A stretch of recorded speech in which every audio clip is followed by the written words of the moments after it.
Monsieur le Président de l'Assemblée nationale,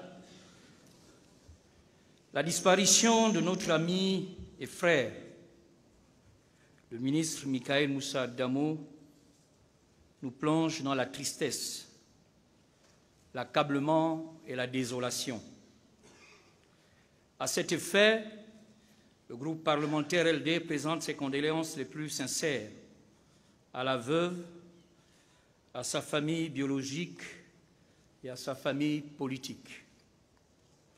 À titre personnel, j'ai le souvenir d'un homme simple, jovial, affable, intelligent, libre et de bonnes mœurs, mais aussi celui d'un homme volontaire et engagé, comme lorsqu'il a pris fait et cause pour la construction de la prison de Makokou, financée, jamais construite, au cours de la 10e législature où nous étions tous les deux députés.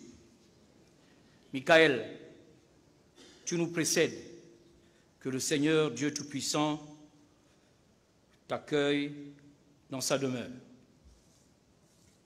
Ainsi va la vie, Monsieur le Président de l'Assemblée nationale. Et je me réjouis de la présence du gouvernement dans nos murs. En effet, j'avais émis des doutes sur cette présence lors de la conférence des présidents qui a précédé la rencontre d'aujourd'hui. Et vous m'aviez rassuré, Monsieur le Président de l'Assemblée nationale, vous aviez raison. En effet, le gouvernement, depuis un moment, ne daigne même plus répondre aux invitations du Président de l'Assemblée nationale pour répondre aux questions des députés, pourtant contraintes républicaines, prétextant des motifs fallacieux, comme la participation au congrès du PDG ou comme la participation à des activités non républicaines, mais comme nous nous en rendons compte aujourd'hui, sont au-dessus de notre pays. Mais nous sommes obligés de nous soumettre à ce diktat. De toute façon, que peut-il arriver à ce gouvernement? Qu'il vienne ou qu'il ne vienne pas. Ils n'ont pas peur des députés. Ils savent de toute façon comment faire pour amadouer les élus que nous sommes. Au passage, j'ai constaté une activité débordante. Ce matin, je suis au 4e étage, en sortant de l'ascenseur à droite. Et il y a un bureau au 4e étage à gauche qui a été très fréquenté ce matin. Et ce qui me surprenait, c'est qu'ils étaient tous souriants. C'est une parenthèse. Entre autres, Monsieur le Président de l'Assemblée nationale, je me demande l'opportunité de notre rencontre d'aujourd'hui. On nous a annoncé la présentation du programme de politique générale, mais à y regarder de près, mes collègues l'ont dit avant moi, le gouvernement n'a pas changé. Le Premier ministre était déjà là. Les ministres d'État étaient également là, comme tous les autres ministres. Je connais presque tous les membres du gouvernement. Beaucoup sont mes parents. Donc, si le gouvernement n'a pas changé, si le budget reste le même, vous ne nous avez pas instruit, Monsieur le Président de l'Assemblée nationale, sur une éventuelle loi de finances rectificative qui va augmenter les ressources de l'État pour permettre à ce gouvernement de travailler, les mêmes causes entraînant les mêmes effets. Le gouvernement, à l'image des gouvernements antérieurs, et malgré le beau discours et les belles paroles que nous avons entendues ce matin, ne fera rien. Ce discours restera un chapelet de bonnes intentions démagogiques et politiciennes, puisque le Premier ministre ne nous a pas fait le bilan, il parle au futur alors que le passé est imparfait. Donc, sauf à dire que c'est Madame l'ancien Premier ministre qui était l'élément bloquant, et comme elle est partie, curieusement, à nos yeux émerveillés, le gouvernement va brutalement se mettre au travail. Ce dont je doute fort, ce n'est pas l'arrivée de quelques ministres qui changera certainement les choses, quelle que soit la valeur de ces derniers. En effet, Je pense qu'aujourd'hui, les Gabonais sont fatigués de ces éternelles promesses. Je ne rentrerai pas dans le détail de ce qui a été dit. Il n'y a rien de nouveau sous le soleil. Ce qu'a dit le Premier ministre actuel se superpose exactement à ce qu'avait déjà dit l'ancien Premier ministre et les autres. Donc nous pensons très sincèrement que rien ne sera fait. Monsieur le Premier ministre, je ne me risquerai pas à la tentation de vous féliciter. Et vous comprendrez aisément que je n'argumenterai pas vos discours point par point, car je l'ai découvert ici et maintenant. Mais nous parlerons de toutes petites choses, notamment sur le plan économique. Comment peut-on travailler, développer le pays si nous n'avons pas un budget conséquent à type d'investissement? L'investissement public est faible. Or, c'est cet investissement public qui fait le développement. Notre budget avoisine les 3 600 milliards. Il n'y a que 300 milliards, près de 10% pour l'investissement. Les économistes sont là, je vois des gens calés. Que pouvons-nous faire avec ça? Pensez-vous que nous pouvons développer notre pays avec un budget seulement de 10% à l'investissement? Je ne parlerai pas de la dette et des autres secteurs. Mais je pense que le Gabon est un pays qui jette son argent par la fenêtre. Et ceux qui sont autour viennent tranquillement le ramasser, laissant les nationaux mendiants et pauvres. Toujours sur le plan économique, je parlerai de l'imprudence de vos choix, Monsieur le Premier ministre. Comment comprendre, et je l'avais déjà dit il y a 2 ans, que notre pays donne à un seul partenaire économique des pans importants de notre économie, Olam, pour ne pas citer cette entreprise. Nous lui avions déjà donné Graine à l'époque, qui nous avait été présenté comme le projet qui allait révolutionner l'agriculture au Gabon. Graine a donné quoi? Venez nous dire ce qu'a donné Graine, des milliards engloutis. Ça se traduit par des étals de quelques folons et de tarots à gauche, à droite. Faut-il tous ces milliards pour ça? Et nous avons confié à la même entreprise notre plateforme aéroportuaire. Nous avons confié à la même entreprise notre port. Nous avons confié le bois, puisque cette entreprise a acheté les avoirs de la SNBG. Nos zones d'intérêt privilégiées, c'est toujours Olam, celle de Nkok, celle d'Ikolo, à Lambaréné, celle de Franceville qui va se faire. C'est toujours la même entreprise. Pourquoi? Vous êtes un gouvernement imprudent. Je suis désolé de le dire, mais on ne peut pas mettre toute notre économie dans une seule entreprise. Et quand cette entreprise va tomber, qu'allons-nous faire? Nous n'aurions que nos yeux pour pleurer. Et le commerce? Le commerce est aux mains des étrangers dans notre pays. Monsieur le Premier ministre vient de me dire que c'est faux. Quand on arrive au PK12, ce fameux PK12, qu'est-ce que vous voyez? Ali, bon prix. Hassan, cotise, moins cher. Mais moi, j'aimerais qu'on mette aussi Kumba, Mandimbu, sac de taro à 2000. Les Gabonais sont exclus du commerce. Pourquoi?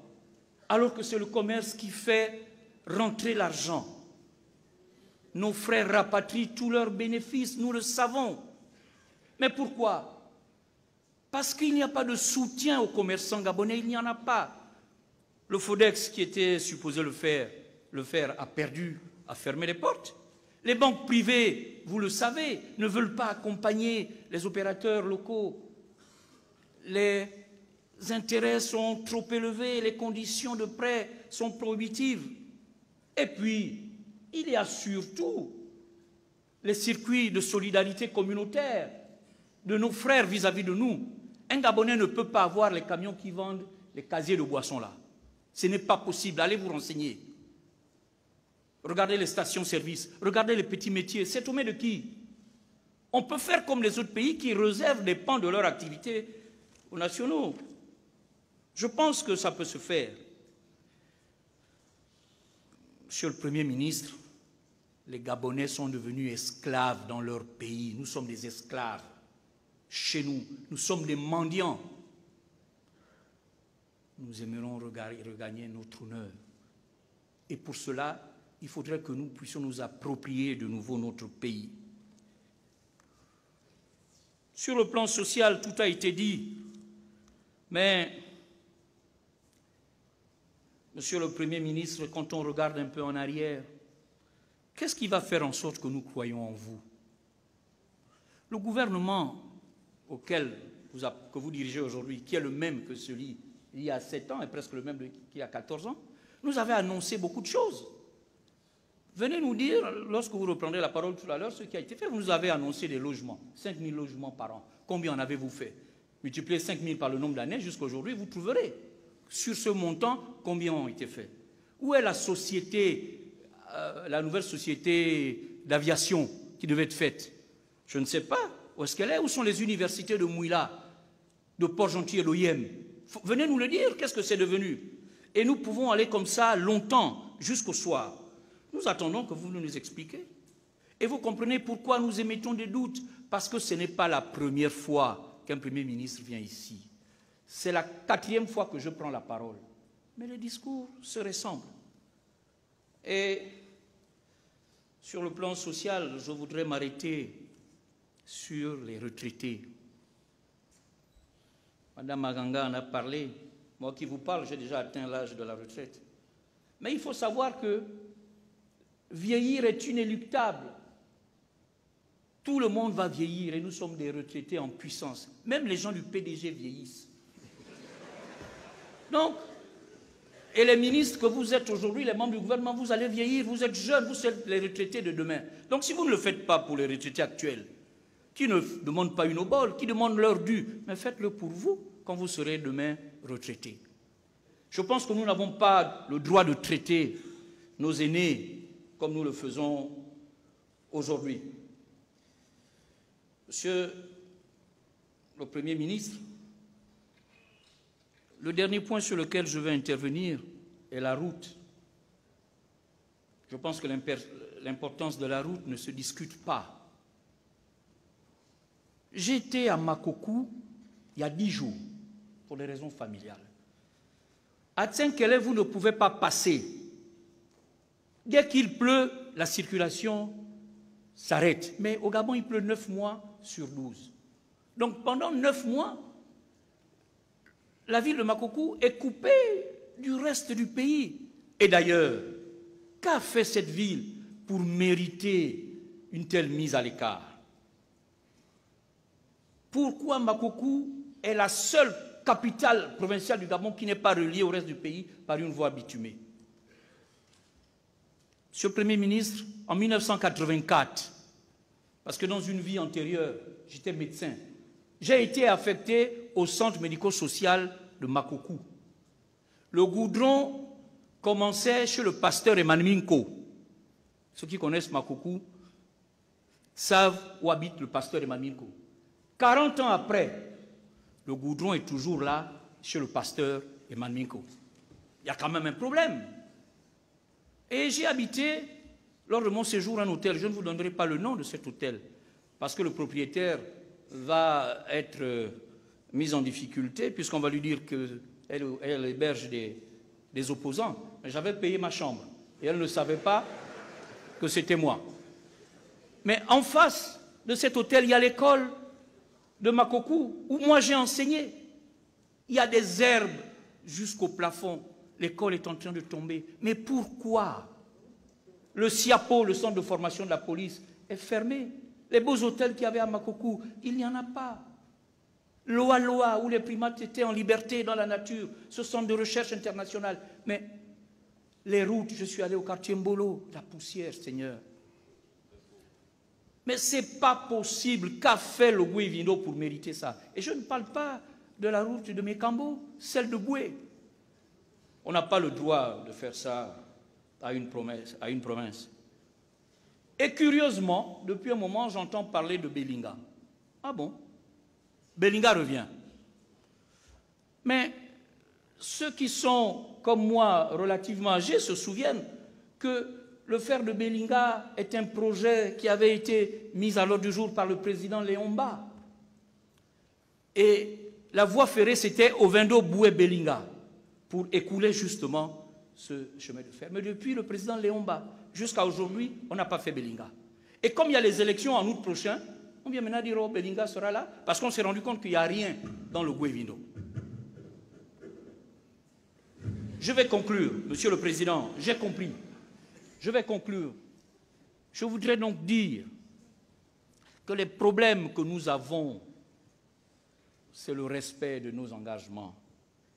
Et lorsque nous avions construit la voie ferrée que le président Omar Bongo a menée à Franceville, il avait dit « Avec ou sans la Banque mondiale, le Transgabonais se fera, quitte à pactiser avec le diable. » Nous avons fait la voie ferrée, nous avons pactisé avec le diable, mais toutes les difficultés que nous avons sur la voie ferrée, c'est le diable. Et je suis heureux que vous ayez affirmé vos convictions religieuses. Je vous invite, Monsieur le Premier ministre, à prier fortement pour que ce diable s'en aille. Pour conclure, je vous dirai, Monsieur le Premier ministre, que vous avez parlé de sport. L'exercice de la politique n'est pas une course de vitesse où c'est le plus rapide qui gagne, ou ni même une course de fond où c'est le plus résistant qui gagne, mais une course de relais. Le parti que vous défendez bec et ongle a fait son temps. Vous devez maintenant passer le témoin à d'autres Gabonais pour qu'ils puissent montrer aux yeux du monde que nous pouvons faire mieux.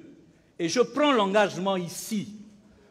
Les Gabonais qui me regardent, et regardez-moi bien, attendez-vous et préparez-vous au changement. Il est temps que ça s'arrange, ça s'arrête. Et le Premier ministre qui était inquiet, parce qu'il ne sait pas s'il fera tout d'ici août, ne vous inquiétez pas, Monsieur le Premier ministre. D'autres personnes viendront continuer le travail. Je vous remercie.